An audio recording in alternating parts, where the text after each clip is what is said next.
Purdue got their guy, 7-footer, top 100 prospect Sinan Huan has committed to Purdue. If you are unfamiliar, we've covered him on the channel probably 4 or 5 videos in the last 4 months or so. This kid really emerged this offseason. Not that he wasn't a good prospect before, but Juan is a Chinese center who has been playing at Georgetown Prep in Maryland for the last couple years and has really blossomed in really the last 12 months as a shot blocker, as an elite rim protector, and a guy with some offensive skill upside that is pretty massive here. Ultimately, he chooses the Boilermakers over Illinois and Ohio State. He also considered Northwestern in the process. This kid was born for Big Ten basketball, and that has earned him a warm spot in our hearts. With the addition of Juan to this class, Purdue now has the second best recruiting class in the country per 24/7 Sports. Jacob Weber, Luke Ertl also involved in this one. You've also got Rivers Knight, or as you call him, the body of water kid, hmm who may be in line for a red shirt. But all in all, this is a four-man class that Purdue fans can be really proud of. I have zero issues terming this Matt Painter's best recruiting class of all time. I think that's fair. Juan is going to be amazing. He is a perfect system fit for Purdue. How should Purdue fans be feeling with the addition of Sinan Huan?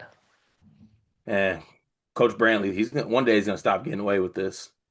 He's gonna stop getting away with this because the big man coach, he's got himself another one with C9. I mean,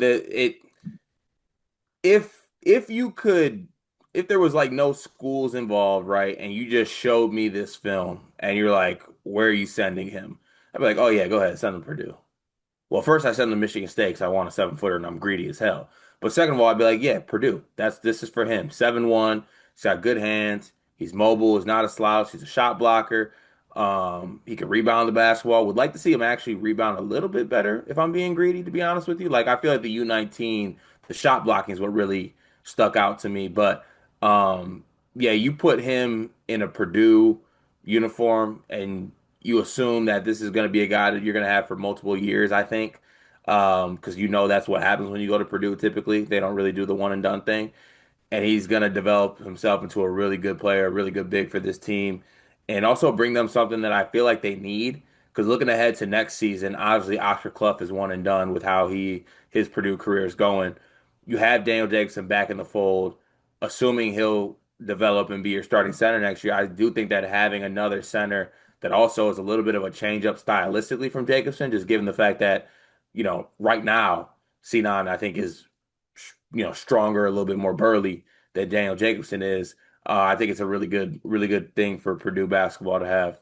Yeah, he's going to be fun. I love the tape here. I think kudos to him too. We kind of talked about this in the last video we did at the beginning of this week, but we discussed Juan's final schools list and really gave Illinois one, I don't know, backdoor chance at this. I think we presumed Purdue was the favorite, but we said this would come down to like how is this kid wired? What are his DNA? What is in his heart? And that's not to paint Illinois as like a bad place to go, but like if you were, I don't know, if you're wired like a Purdue guy, this was a no-brainer. And in the end, I think Juan very clearly is that. I think this is a kid that is not committing to Purdue with any false expectations of what this looks like. He's not coming here like I'm going to the NBA. I need to start. He's going there because he knows this is where he will turn into the best basketball player at some point, whether that happens in year one or whether that happens in year four. And there's an inherent approach to this. Painter talks about it as, I don't make promises, right? He's kind of said that's how this program operates. But also, what you do, the work that you have will show. I mean, we've heard this directly from Braden. Coming into his freshman year, the reason he loved Purdue was because Paint was straight up with him. If you deserve it, you'll play. To Hmm. me, that's what Juan is signing up for here. If I get to Purdue and I prove that I'm the best big man, I'm going to play. There are no promises to anyone, even the returning guys. And at the same time, if I'm behind Daniel Jacobson, I think he's going to be totally okay with that. And as a tandem, they're going to be really dynamic. So exciting times for Purdue for sure. I want to talk about a few things with Juan now that this is official. There's like the Purdue lens of looking at next year's roster and beyond. And then there's kind of his game first. Let's start with his game. We've talked about how he's arguably the best rim protector in this entire high school class. He averaged 5 blocks a game at the FIBA U19 World Cup this summer in Switzerland. He played for Team China. His full averages in that event were 11 points a game, 4.5 rebounds, and 5 blocks. He averaged more blocks than rebounds per game in that event. The second closest guy in blocks per game in that event was less than half of his blocks per game.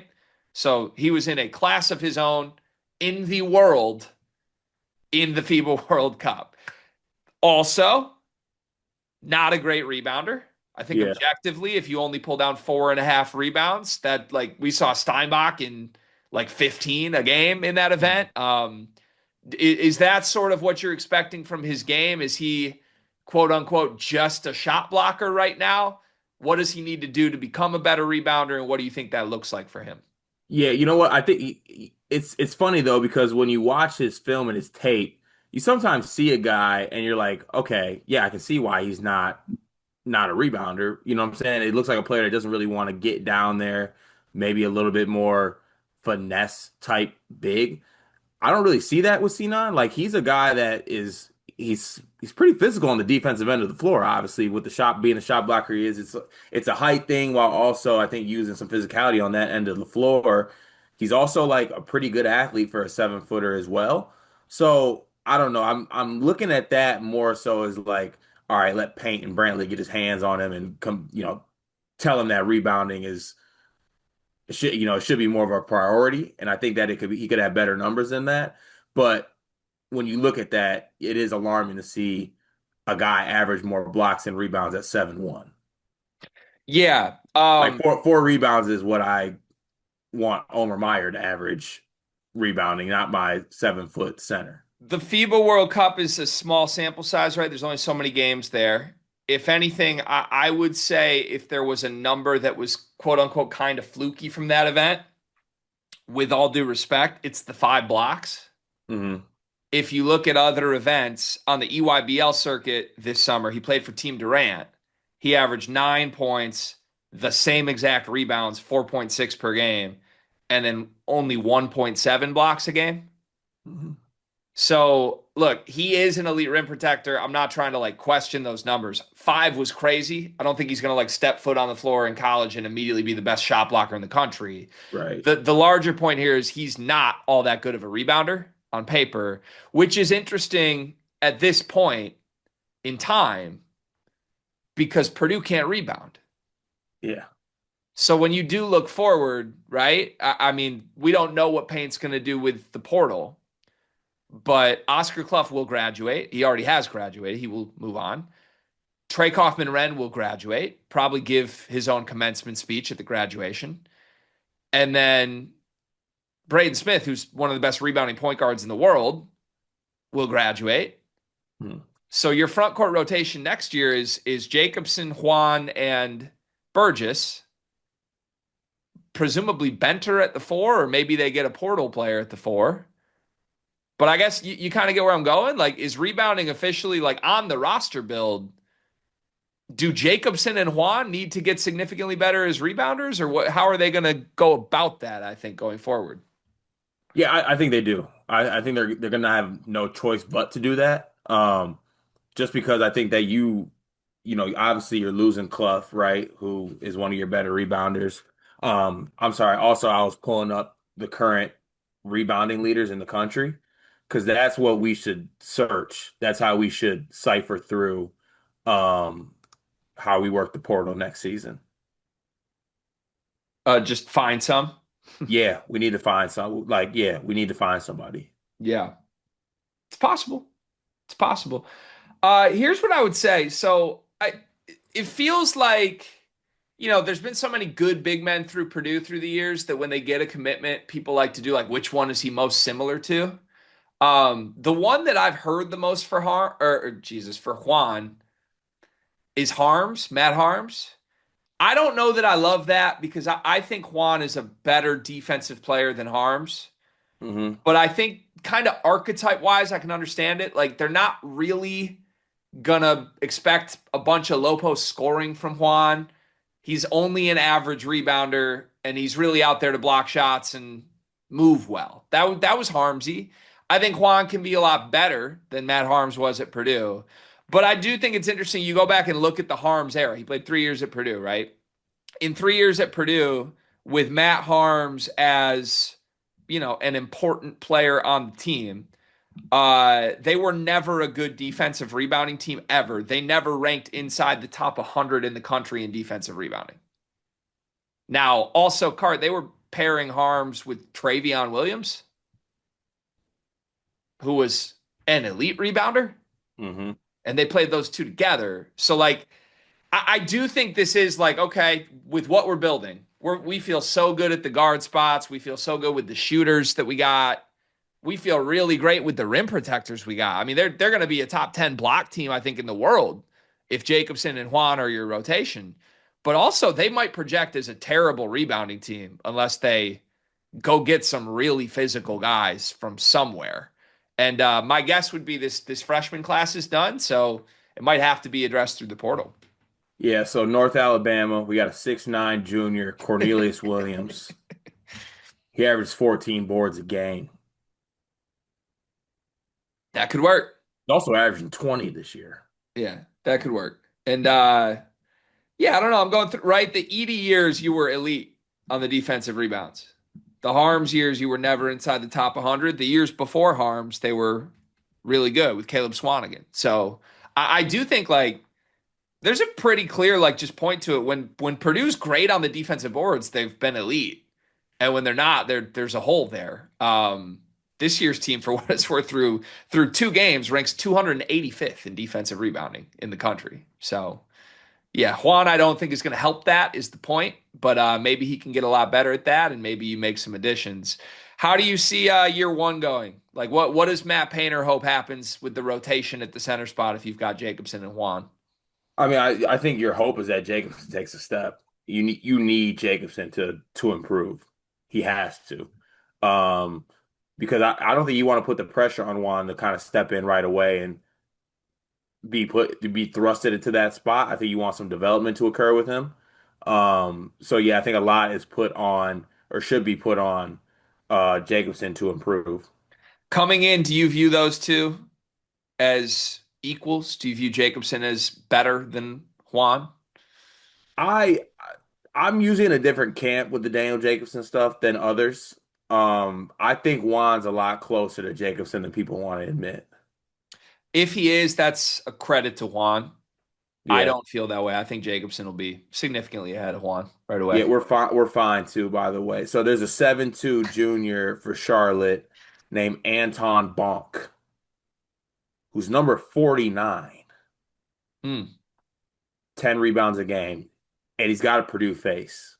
Could you ever play Juan and Jacobson together? No, that blocks Benter. I think they could. Actually, that's why I love doing these videos. That's where the mistake is here. We're too focused on getting centers that can rebound. We need to get some athletic threes. Athletic, maybe even a two, athletic two or three, maybe a That's four. Jackie B. We're good. We got Jackie B, baby. Okay, but another one. Benty baby, as I Benty. like to call him. That's your color, Benty, baby. Yeah, no, he's good. No, I mean, you look at this roster; they're like too deep at every position, minus like somewhere at the 3 or the 4, right? Like next year you've got Ertl, in theory, Cox and Harris and Meyer and West. So you got 5 guys that can play the 1 and the 2. You've got Jacob Weber, who's going to be amazing and ready to play, I think, right away. You got Benter. Then you got questions at the 4. That's everything right now, right? All you really got is Benter and Burgess there. And I guess if you want to throw Rivers Knight into the mix. But I guess the point, those guys don't help the defensive rebounding I'm talking about. And now we have a clear picture. We know what the guard spots will be. We know what the 5 will be. What does that build need in between them? How are we going to replace Trey Kaufman-Renn? And I don't think they addressed it in the prep class, as good as this prep class is. My guess would be they're going to aggressively portal for something. I hope it's an athletic rebounder type. If they do that, I'm going to say they've got everything they need again. But We shall see. At minimum, on paper, Jacobson and Juan as a pairing at the five, probably immediately top five in the country. No, As a pairing at the, oh yeah, like probably. just like who do we got at center? How many depth charts in America are you taking over next year? Daniel Jacobson and Juan? Not many, Probably a Daymar and Perez. if they're back. I mean, True. so seriously, like I don't know, like Yeah. Big T and Big Z. if they're back, I think basically any team in the country would immediately sign up for what Purdue's building at the five, though. Yeah, Jacobson and Juan. I would for what it's worth. Yeah. Very impressive. Congratulations, Purdue. Congratulations, Sinan Huan. Also, we've been calling him Sinan. Does it change anything for you when you realize that his name, cadence wise, is the same as LeBron? Sinan. Sinan Huan. Sinan Huan. Big SH. Juan Dixon. See, that's Sinan bread. okay. Now that hits. Yeah. Can you combine the two with Cinnabon? Sinanon Juan. That's a Synanon one. Sinanon. Synanon. Sinanon Hub Hubwan. We'll work on it.